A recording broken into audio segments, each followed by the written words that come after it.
తయారు చేయాలి. అప్పుడు మాత్రమే ఆ పోరాటం సక్సెస్ అవుతుంది. నాకు ఇంకా చిన్న ఇప్పటి వరకు ఇక్కడికి రాని వాళ్ళు ఎవరైనా ఉన్నారండి మన కేజీబీ మొత్తం రాని వాళ్ళు. దయచేసి నేను ఇది మాట్లాడదాం అనుకుంటున్నా. ఎవరు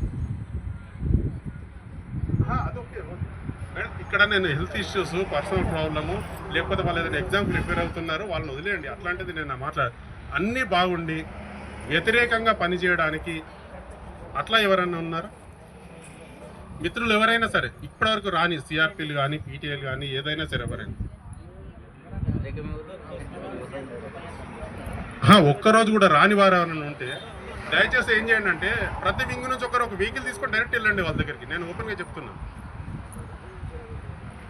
మీరు ఎందుకు చెప్తున్నాను గుర్తుపెట్టుకోండి.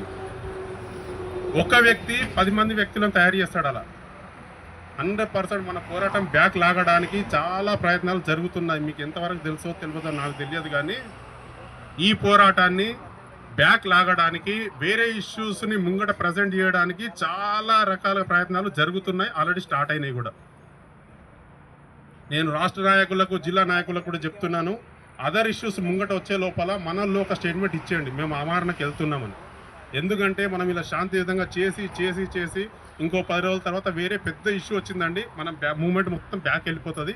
ఆ ఇష్యూ మాత్రమే ముంగటికి వస్తుంది.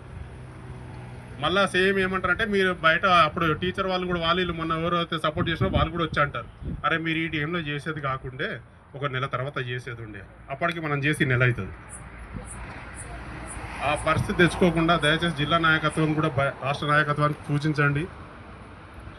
ఎందుకంటే చేసిన పోరాటం ఇది ప్రతి ఒక్కరు ఎట్లా ఫీల్ అయ్యారు అంటే, ఈ పోరాటానికి మా కేజీబీకి వెళ్ళాము, మా శారద మేడం గారు, మా ఎస్ఓఆర్ రెడ్డి, మేము మొన్న ఇందిరా పార్క్ ధర్నాకు ముందే మేము అక్కడికి వెళ్ళాం. మేడం ఇట్లా వెళ్ళాలంటే చాలా